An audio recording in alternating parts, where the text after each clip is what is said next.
Bonjour et bienvenue à l'émission Autour du compte. Francis Desilets au micro. Christian, je ne m'entends pas. Je ne sais pas si c'est normal. Alors, bienvenue en ce beau dimanche ici au centre-ville de Montréal. On est au coin Sainte-Catherine-Saint-Laurent. Et c'est la première fois que je peux dire ça à cette émission depuis l'automne passé. Ça sent le printemps, ça sent l'été. Je ne sais pas si ça sent la coupe, mais on voit beaucoup de chandails du Canadien.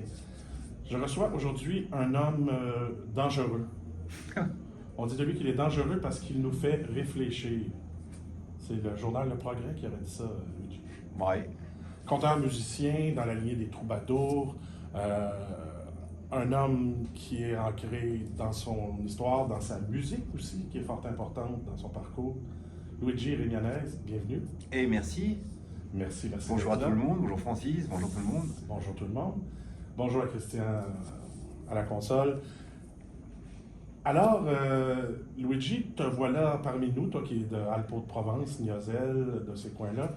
Qu'est-ce qui t'amène chez nous en ce beau printemps? Toi qui amènes le printemps, finalement. Ouais, écoute, j'aimerais bien avoir ce pouvoir. Je changerais de métier, je serais beaucoup plus riche que conteur, ça c'est sûr. Si je pouvais amener le beau temps là où je vais.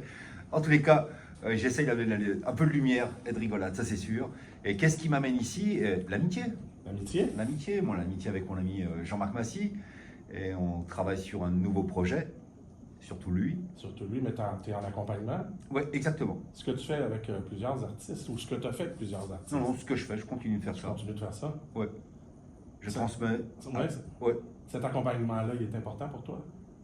Écoute, on vient me chercher, donc comme dans les contes, les contes merveilleux sont une espèce de règle de vie pour moi, Une règle de vie, rien de moins. une éthique, même plus loin, ouais. Eh bien, quand tu as des propositions, c'est bien de dire oui. Pas tout le temps, mais quand tu le sens, il faut dire oui. Et là, il y a des jeunes conteuses et des jeunes conteurs qui viennent me chercher, puis des moins jeunes, comme Jean-Marc, qui viennent me chercher. Je savais que tu n'allais pas manquer de le dire. Bah, quand même. Et c'est mon ami. Et je dis oui dans... Pas à chaque fois, mais Non, souvent. parce que j'imagine qu'on choisit ses projets. Ouais, c'est ça. Et puis, il y a des règles du jeu qui sont très particulières. C'est très, comment ça s'appelle, touchy, comme on dit ici, d'accompagner un artiste. Parce que il y a un accompagnement technique, on va dire, artisanal, sur la parole, sur les techniques d'oralité, la dramaturgie, etc. Mais il y a aussi, il faut aller tremper sa plume dans l'intime, plus que dans l'intimité. L'intimité se partage, l'intime, c'est notre jardin vraiment très personnel. Et il faut être capable d'accompagner les personnes dans cette démarche intérieure sans être invasif. Et donc, c'est très particulier. Mais parfois, si on accompagne, il faut quand même confronter ou au moins retourner le miroir pour la personne. Oui, on va dire, moi je ne confronte pas trop, mais j'invite à... voilà, par exemple, je travaillais avec une jeune conteuse il n'y a pas longtemps, elle veut parler des métamorphes par rapport à des mythes grecs et les mettre en résonance avec l'actualité d'aujourd'hui. Et le projet est beau, mais il y a un moment, je lui dis, écoute, il faut qu'on aille plus loin dans ton intime. Et je vais te poser des questions, tu n'es pas obligé de me répondre parce que je suis on a un rapport professionnel et pas du tout un rapport amical. Donc, il y a des questions sur notre intime, c'est-à-dire notre rapport à nos parents, à nos traumatismes, le rapport à pourquoi j'ai envie de raconter cette histoire, qu'est-ce qui me met en mouvement, à notre amour, enfin, à notre manière de voir et de pratiquer l'amour dans tous les sens du terme, par rapport aux gens, par rapport aux situations, etc. Et les réponses ne me regardent pas.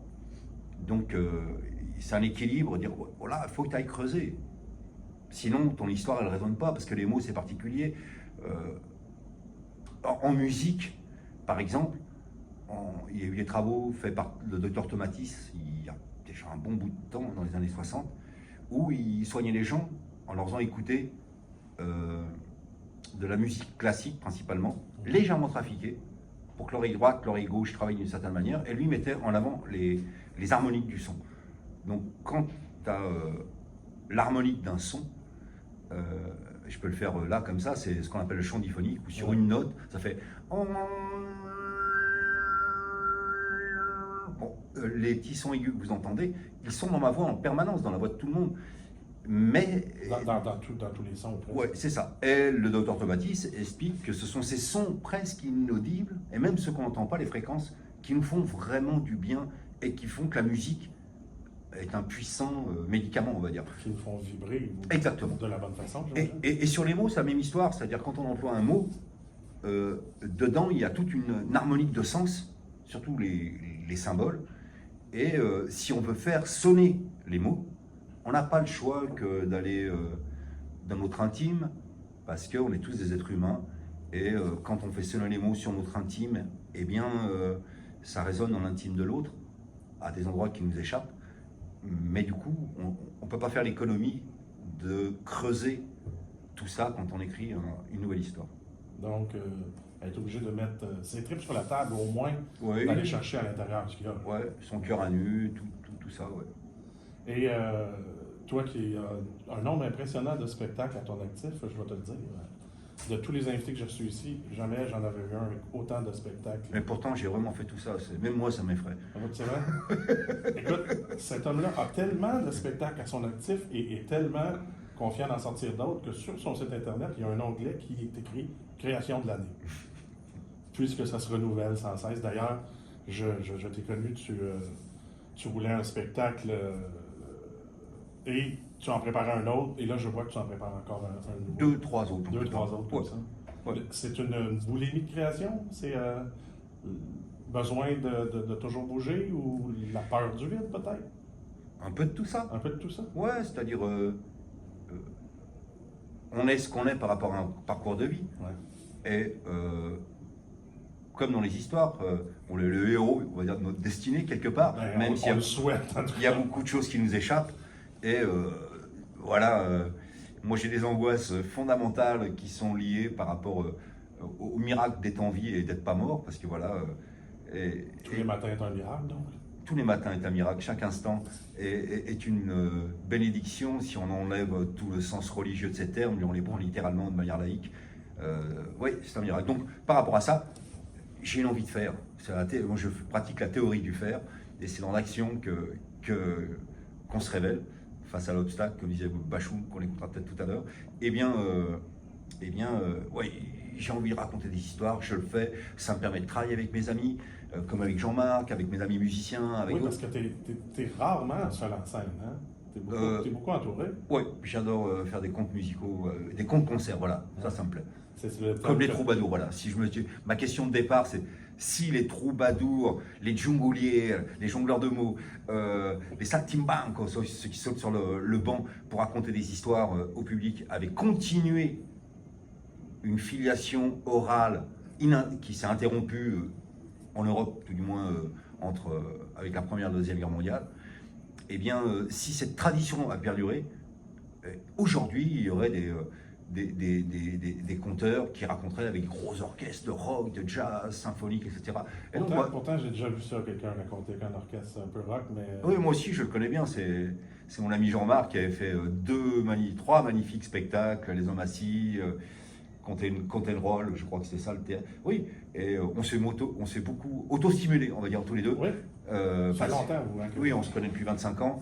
Et moi, quand j'ai commencé mes projets avec musiciens, vers 2007-2008, et Jean-Marc, lui aussi, commençait, on s'est dit, ah, on fait la même chose, super. Enfin, pas la même chose, mais le même artisanat, mélanger avec la parole avec le rock'n'roll. En fait, tous les deux de la cuisine, mais des recettes différentes. C'est ça. Le rapport entre la musique et les paroles, le rapport parole-musique semble être assez important pour toi.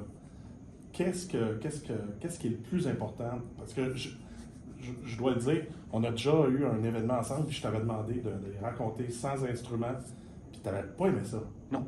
Non, parce que la musique, pour toi, c'est un accompagnement de toujours sur la scène. Ouais. Mais le rapport parole-musique, pour toi, il va jusqu'où? Il va à l'infini. À l'infini. Après, il y a des tas, comment ça s'appelle, de chemins. Si on écoute du rap, on voit bien qu'il y a un rapport. Si on écoute une chanson, on voit bien qu'il y a un rapport. Si on écoute quelqu'un qui a une parlure engagée, on entend bien qu'il y a une musicalité dans sa parole. Et moi, mon défi, c'est de raconter comme un jazzman, C'est-à-dire, il y a une grille musicale, une pulsation, une rythmique, et là-dessus, comment je peux improviser, c'est-à-dire raconter l'histoire que j'ai racontée, mais sans la réciter, en gardant une dimension, un rapport très fort entre la parole, la musique, les couleurs, enfin la musique, il y a les couleurs mineures, majeures, etc., etc. Et tout ça, ça crée une espèce de... Voilà, toutes les personnes qui ont pratiqué de la trance savent bien que pour transer, la musique, c'est vraiment important. Et dans le conte, bon, le compliment qui fait le plus plaisir, c'est quand, c'est surtout les enfants qui viennent me témoigner ça, les adultes, ils ont moins les mots, et les enfants viennent me dire « Merci monsieur, il était bien ton film ». Oui, j'avoue ça que c'est quelque chose qu'ils ont tellement embarqué, sont tellement laissés envelopper, sont partis que c'était comme un film. C'est ça. Quand tu as le compliment de l'écran en tant qu'adulte, tu es heureux. Oui, c'est ça. Et donc ça ressemble aux visions qu'on a dans la transe. Et donc, voilà, la parole et la musique, ça marche ensemble. Et quand on les marie bien, c'est plus facile. C'est pour ça que j'aime pas raconter sans musique. C'est que c'est plus difficile de faire décoller le public sans musique. Et la musique, pour toi, c'est plusieurs instruments. Toi, c'est la guitare.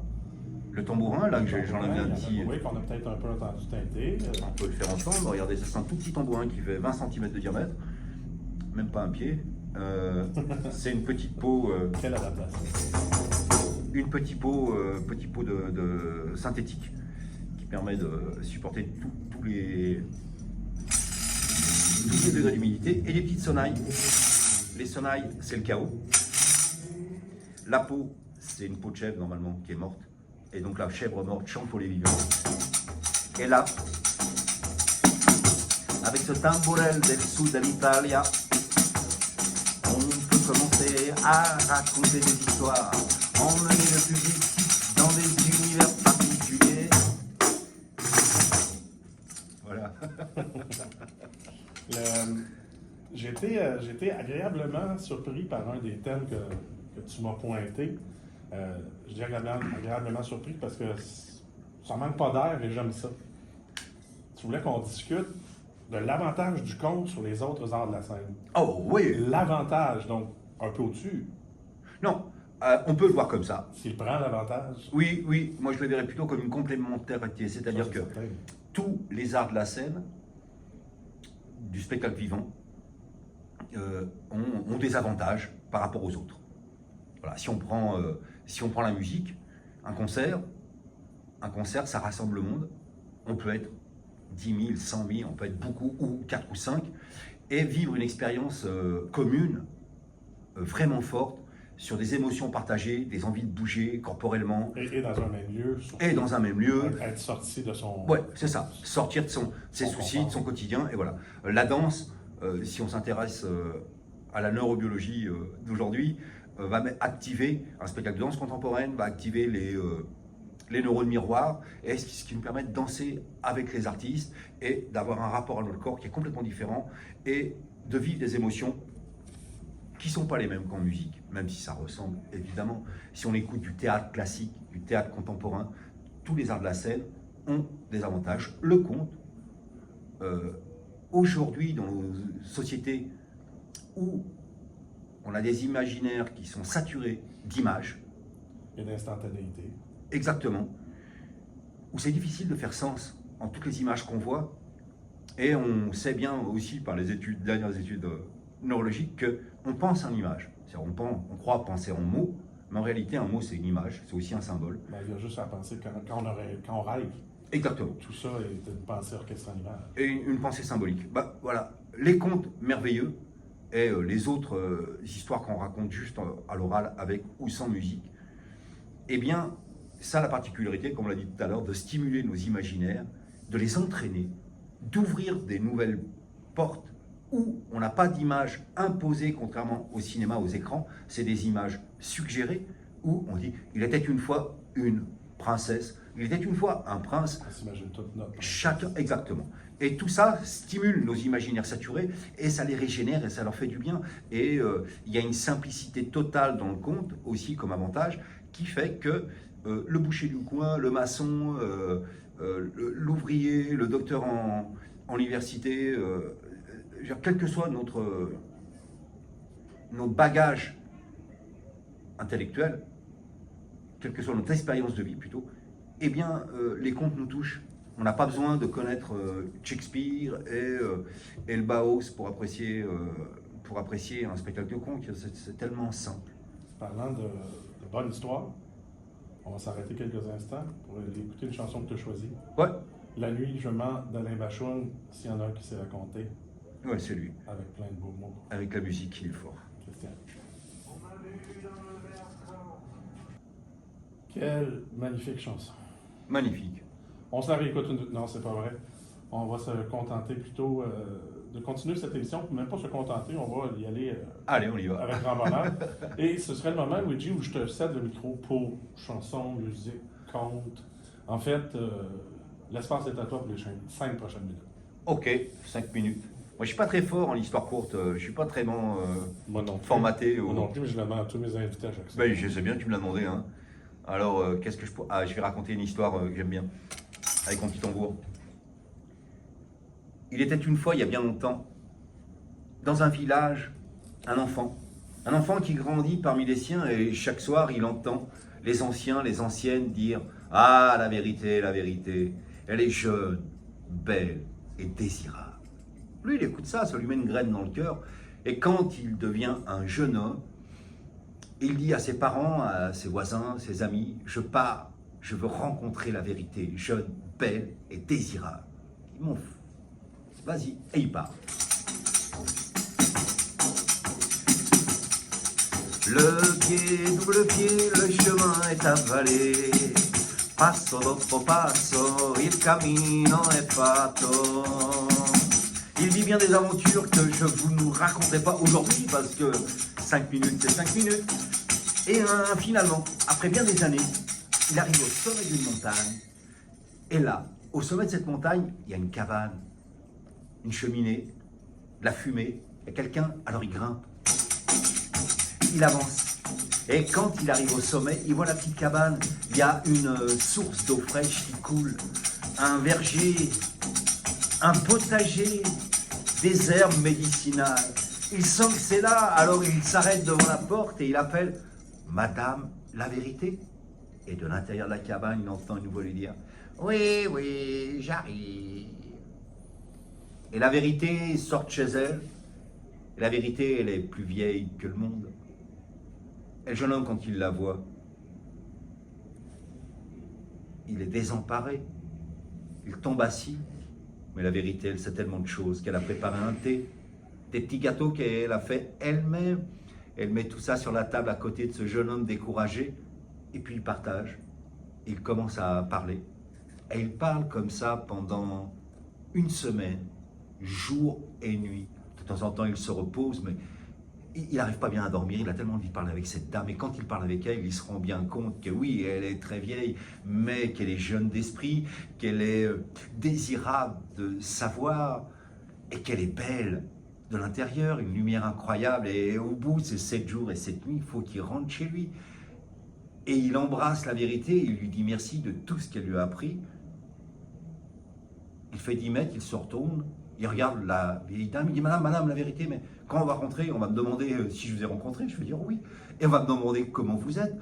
Qu'est-ce que je leur dis? Et la vieille, dans un petit sourire, elle répond « Dis-leur que je suis jeune, belle et désirable. »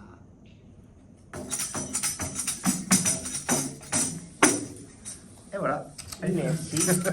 Maintenant, on sait de quoi a l'air la vérité. Juste à la manière dont tu faisais la voix, quand on entend sa voix la première fois, tu dis peut-être que c'est pas la jeunesse qu'on s'imaginait. C'est pas... Ouais, après, c'est chacun dans les interprétations. Ah ben oui. Libre. Est-ce que la vérité ne peut pas prendre toutes les apparences et que ce jeune homme ait besoin de l'avoir sous cette apparence-là? Je ne sais pas. Je ne sais pas. Mais c'est ça aussi qui est beau, hein, dans Je le ne sais conte, pas. dans les histoires qu'on se raconte ou qu'on se fait raconter. C'est qu'on a notre bout de chemin à faire aussi. Ben oui, et puis on le fait tout le temps. Ouais. Parce que raconter des histoires, on dit que conteur c'est un métier, mais je pense réellement que tous les êtres humains, de toutes les cultures, aujourd'hui, hier et avant-hier, on fait que ça. Les êtres humains, nous sommes des êtres de récits, des êtres de croyances. C'est ce qui nous distingue des autres mammifères. qu'est-ce qu'on avait à faire de toute façon un soir dans la caverne autour du feu, c'est Ben, que de se raconter, Oui, c'est ça. de se raconter et de raconter à d'autres. C'est, est-ce que tu penses que le conte a encore sa place aujourd'hui, définitivement? Le monde qu'on vit, qu'on a parlé un petit peu là, euh, sur le fait que tout est rapide, que les images sont bombardées, il se place où le conte là-dedans pour toi? Ben, il se place au même endroit qu'il y a quand l'humanité est devenue humanité. Comme moment d'arrêt, de repos, on s'installe, on s'assoit. Ouais, et puis on peut-être ça partage. aussi. Tu vois, hier, je suis allé. J'ai eu le grand honneur d'être invité à la rencontre de deux familles québécoises qui sont chères au cœur de mon ami Jean-Marc. Et on a passé un dimanche autour d'un café, puis on a fait une balade, puis un petit verre d'apéritif en mangeant des grignotes, et puis on a mangé ensemble. Et on a jasé de 3 heures d'après-midi à 10 heures du soir. Et chacun y est allé de son bout d'histoire, de son bout de récit. Il m'est arrivé ça dans la vie, j'ai traversé telle épreuve, j'ai eu tel amour, telle nuit de noces, tel espoir déçu, tel espoir réussi. Et on a tous raconté des histoires. Et ça, c'est essentiel. Et aujourd'hui, avec les réseaux sociaux, c'est une nouvelle forme de récit qui se fait, comme tu dis, plus rapide, où il y a moins de contact, parce que je pense que la présence corporelle est très importante. Oui, on raconte une autre forme d'histoire peut-être, à un Ouais. certain niveau. Ouais, et le conte à voix nue ou avec de la musique, tout le monde le pratique, comme le monsieur Jourdain qui faisait de la prose sans en avoir l'air. Eh bien, on se raconte des histoires tout le temps. Et après, la place des conteuses, comme on dit en France, des artistes de la parole, ou au moins des artisans, c'est déjà pas mal, artisans, eh bien, elle est de toute manière, à travers les siècles, elle s'est toujours réinventée en ayant des places sociales très élevées comme conseiller ou conseillère du roi, de l'empereur, et jusqu'à aujourd'hui, où on n'est pas très bien considéré, mais il y a des cycles et quand on voit la qualité des artistes des arts de la parole au travers des francophonies, je ne peux pas parler d'ailleurs, mais je me renseigne aussi un peu sur les pays anglophones, il y a une dynamique depuis 40 ans où il y a du brassage, de la réinvention, on s'adapte, on adapte des nouveaux récits, etc., etc., etc. Il y a un moment, tout ça, ça va payer. Déjà chez vous, vous avez quand même Fred Pellerin qui a donné un coup de projecteur sur cette discipline. En France, on a, voilà. On est dû pour un renouveau du conte. Toujours, c'est ça. On ne te voit pas en spectacle ces temps-ci au Québec. Peut-être en mai 2027 pour Flot de parole. Ça reste en suspens. On lance ça dans l'univers. On souligne d'ailleurs que ton CD pour le spectacle Amour sous-marine a obtenu le prix coup de cœur de l'Académie Charles Cros. Ouais. On vous invite à aller regarder ça, écouter ça. Magnifique spectacle que j'ai vu, moi, à Cap-Breton en France. C'est ça. Et il y a un site, oui dire, on peut le télécharger. On doit malheureusement s'arrêter. Pour ce soir, si jamais vous venez nous voir au Dimanche du Conte, le mot pour un billet gratuit et solidarité. Merci Christian pour la belle année. On se revoit l'année prochaine. Je sais pas.